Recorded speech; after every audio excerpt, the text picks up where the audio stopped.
Evening, everybody. Day 3 of the Course in Miracles, right? I'm going to say a little bit about it before I go into the topic about perception. And are you suffering? Um, are you suffering?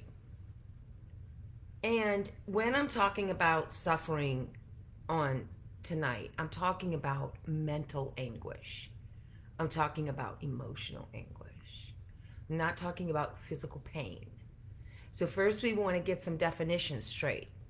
First and foremost, I'm not saying that events that cause us pain in the moment that they are occurring isn't a real physical sensation that you are perceiving. What I'm talking about tonight is your ability to align to your soul so that you can feel good in the faith of your soul's perception. That's talking about looking at it from the big picture. Like, how many of you right now listening to this live can agree that you do have a belief system that you can change your perception? Like, you have an understanding that how you perceive something directly affects your emotions, right? If I see something and I judge it or discern it, like it fits into my schematic of what I think the world should be and how there should never be a bad person in it, like I disconnect from who I am and how I love when there is a bad event in my life, like that is a perception, and your perception then leads to your actions, and your actions then create expectations. So your certainty, like what is perception designed for? It is designed for us to feel certain. It's designed for us to feel safe. It's designed like your body works its best when it is relaxed. It works its best when it feels certain. And the human body and the mind, this is the dichotomy, learns best when there's variety, where there's change, where there's excitement, where there's newness, when there's feels a connectedness to everything. So you have a biological issue if I need to be certain of what's going to happen. And it is in this struggle or this balancing act with I also need variety. I want to feel passionate. I don't want to feel safe all the time. So what and someone who isn't working on developing their own awareness, which not all of us want to do that. I mean, that's not something, but if you are wanting that, then one of the things you want to start paying attention to is that maybe you're getting some of your energy, your juice for variety from some things such as gossip. Like, gossip is one of the most um, misused communication. Like, we're bored in our lives, and so we eavesdrop on other people's lives just so that we can stir up an emotion, because we don't want to feel good, because we don't want to be disappointed. All right? All of this, all of this logic, it has been programmed into your expectation. And we're also sold it. Like, when you see pictures of happy people running on the beach, I know that depicts happiness. But every time I saw it, because I don't like walking in the sand, I got, my body would go, no, and my mind goes, but yes, we're supposed to love the sand. That is where happiness is. So it's a lot of you understanding.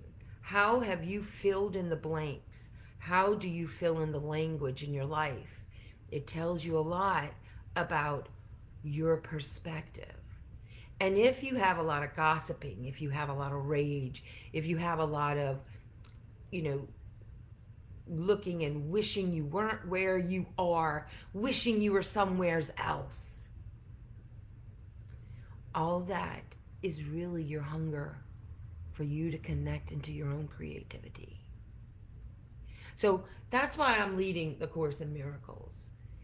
And this isn't me redoing the Course in Miracles or writing another book reiterating the pretty amazing work in the Course in Miracles. This is me inviting you to do the Course in Miracles with me. And then we meet once a month in a Zoom room, and I'm going to have different guests that have experienced miracles, that love this topic, and we're going to have open discussions in order to begin to expect a community, a worldwide community of miracle workers. So understand, a miracle worker is someone who understands that you are receiving information through your senses: sight, sound, smell, touch, right? And it is how you connect the dots that motivate your emotional intelligence. And your emotional intelligence is centered right underneath your heart, right above your creativity center. That's like your juice, right? And depending on how you're perceiving your world, how you connect the dots, do you connect them for compassion? Do you connect them from a place of knowing that there is a bigger plan that you cannot see, and that you're going to have faith right now that everything good in your life and everything bad in your life is happening for the benefit of a higher aspect of yourself that maybe you haven't even met yet, because you've been stuck in interpreting sights, sounds, smells in a certain way, touch in a certain way. And anytime you try to get out of this box that you've created for yourself, it will begin to shake emotionally. And so as we move forward, you see, we help each other, because I'm not going into this year of miracles, because it's a whole year, thinking that I'm going to stay in this same, there's still things that I loathe that I know I'm going to look at and forgive.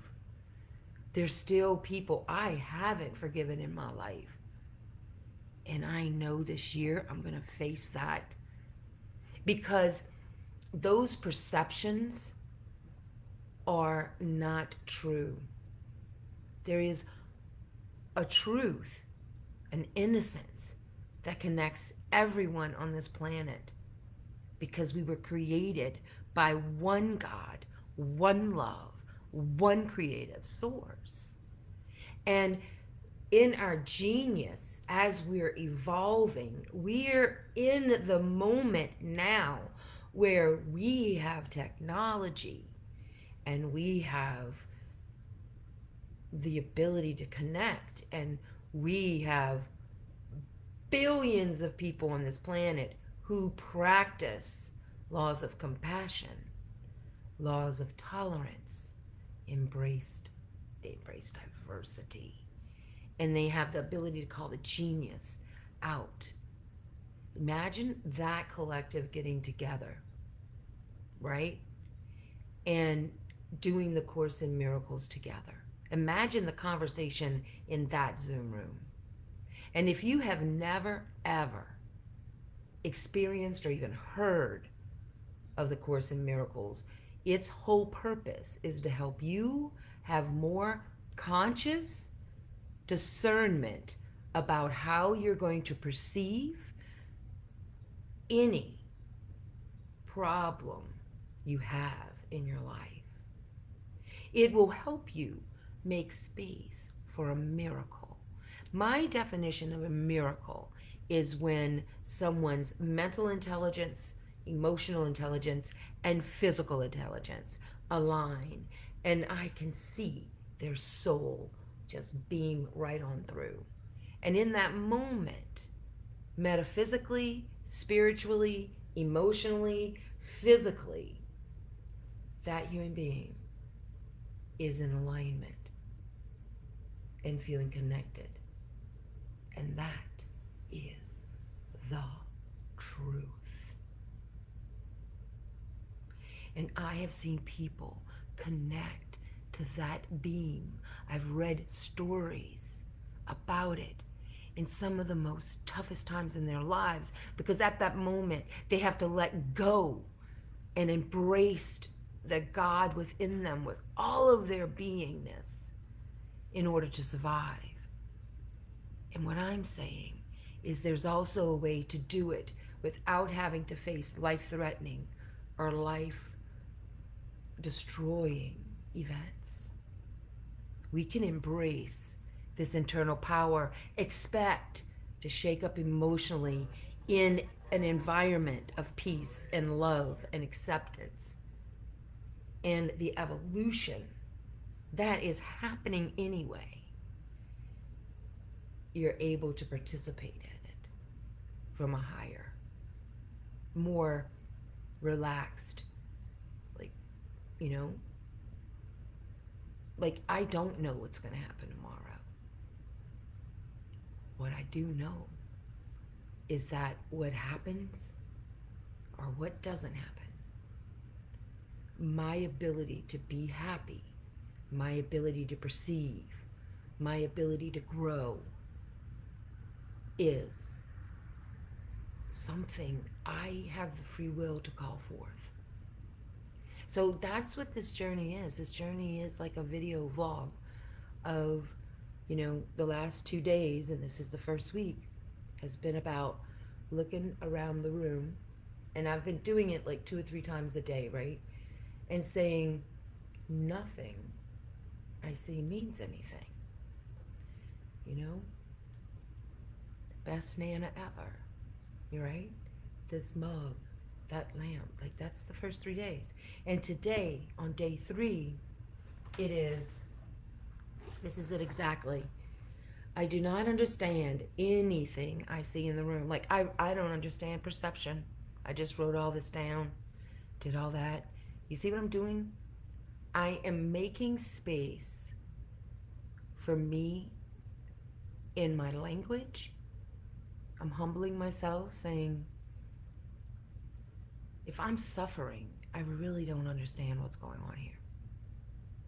Because I was designed by a loving creator. So everything else, only love exists. So if I am suffering, then there is an alignment that I have access to in my free will to say, hey, my creator, I do not understand anything. And I think with this current election, every time I look at that, I am so glad I can just so like dovetail into that. Like, I don't understand anything that I see. And anything I see on the internet, anything I see about the election, anything I see about cruelty, I don't understand anything about it. Like, that's important for you to stop thinking that you can understand it. And once you understand it, you can fix it. That's a survival thought. Go to the thought. Create a new neural pathway. Go down the road less traveled. You have been miserable, suffering. If you're miserable and suffering, then you've built that momentum up through creating a neural pathway that's the first place you go and you feel safe in suffering. So I say, don't worry, you won't have to let go of the suffering. You can still have that neural pathway, but let's make another one, you know, one little baby step at a time. And this new one is look at all your suffering and say, I don't understand anything I see within my suffering story. I don't understand it. I don't understand that coffee cup. I don't understand this computer. I don't understand these eyeglasses. I don't understand any of it. It is a beautiful, sweet surrender to allow your Holy Spirit to enlighten you. Right? Okay. So that's it. That's lesson 3. Recap. Lesson 1, nothing I see in this room means anything. Lesson 2, I have given meaning to things in this room. And, you know, being in the now moment, being in alignment this time, and the Holy Spirit comes through your body, it's about being right now. Being right now is not projecting into the future to prevent a bad thing that happened to you in the past. Like, that's hell.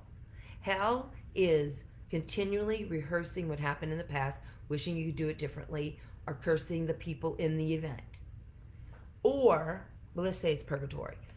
Or you're going, I can't do this creative thing every time you want to do something because what happened back here could be happening back up here. And so then you're projecting all this stuff in the future.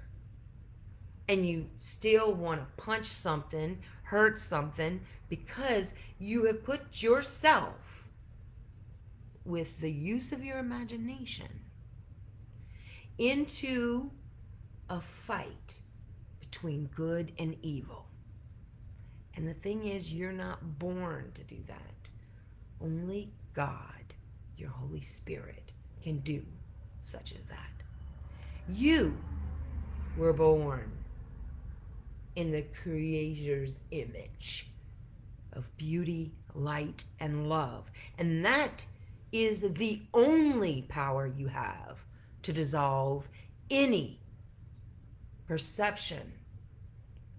And what we do collectively when we change our perception, and it then changes our expectation, then we move differently.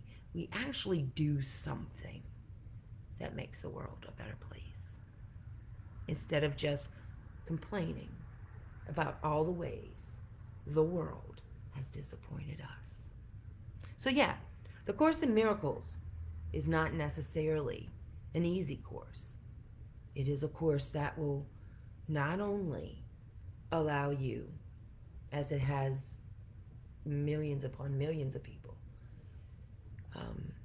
to have epiphanies, to feel more connected to your soul, to feel more willing to be creative and share more of who you are. It'll also teach you the mental, the emotional, and the physical practice of forgiveness. It is the only freedom. And so that's my experience thus far in the Course in Miracles. And I have experienced, on the eve of me beginning this, I reconnected with a dear friend of mine, and we talked till 3:30 in the morning. And that conversation felt like a miracle. The next day, I got, for the first time in a year, and I know how a lot of y'all have, also can relate to this story. You haven't seen your whole family. Like, I mean, I hadn't had my children in the house all together as one unit in 2 years, because last year my son Quinn had to work, and so he couldn't be there. This was the first year In 2 years, we were all together, and it felt so miraculous, you know? And so I am feeling the relief right now because I committed to lead this year. And with that release, I find myself crying gentle tears of forgiveness, like perceptions, harshness, harsh judgments I had against people are melting. So I feel my hardened heart melting. So when I say you will emotionally shift, it's not necessarily painful. However, I do feel more connected to love when I allow this process to work gently, naturally. So the biggest thing is to be consistent. Also, understand if, say, because what will happen as you're doing the Course in Miracles, um, this will be the first time I ever do the whole thing. I know I'll do the whole thing because I'm leading it, and that's one of the reasons why I did it, in order to hold myself accountable. Because the deepest I've ever got before I went unconscious before is like to day 20. And then I used to have this very harsh rule on myself that if I missed a day in something, then say I got to day, 20, and then I forgot to do it for 2 or 3 days. I did this whole drill on myself that I had to start all the way back on day one. So this time when I did more research, that's not how you're supposed to do it. So any day that you pick this up, you can choose to do it from day one and follow the videos. You can join my Patreon account. And if you pay $1.70, you'll get the Zoom link once a month to all the conversations. I'm also leading, um, I put in there, I think it's like next Monday. It might be. I'll check what Monday it is, but a book club. And the first book you'll get them in audiobooks, is the Marianne Williamson, The Divine Compensation. So if you're struggling with money, you're struggling with self-worth on any level, self-worth of what you look like, self-worth of how you are in a relationship, or your self-worth with how you interact in the marketplace. Those three things, and that's $17 a month. And if you want personal one-on-one attention from me, I have a membership for that as well. So I invite you to join me not only on this year of miracles, but also to go deeper into appreciating who you are on a divine level, in the divine scheme of things. And realizing that it feels good to be in alignment. It feels good to be allowing your Holy Spirit to be louder than your self-doubt, to be a little bit bolder, more bolder than your fear, right? And that's how it grows in baby steps. We can do no great thing, but we can do small things with great love. All right, so that's day 3 as we continue to develop the eyes. And these are great. These are, they broke, but I love them. These are therapy shades. And if you need extra help with your perception, you literally, this is purple, and purple affects the eyes in such a way that it actually lifts your mood. These are some mood altering glasses. You could check them out. I actually bought these at a float tank facility. But anyway, I love purple, you know that. And seeing the world through purple lenses brings light into my brainstem and gives me the ability to have variety and flexibility and allow more of who I really am to show up in this beautiful world. All right, remember the song this week is Road Less Traveled. Remember, when you do this, let's add some joyful movement and we'll get that physical integration that you are craving. Much love, everybody. Go forth and multiply who you are. Stay tuned for your year of miracles. Mwah.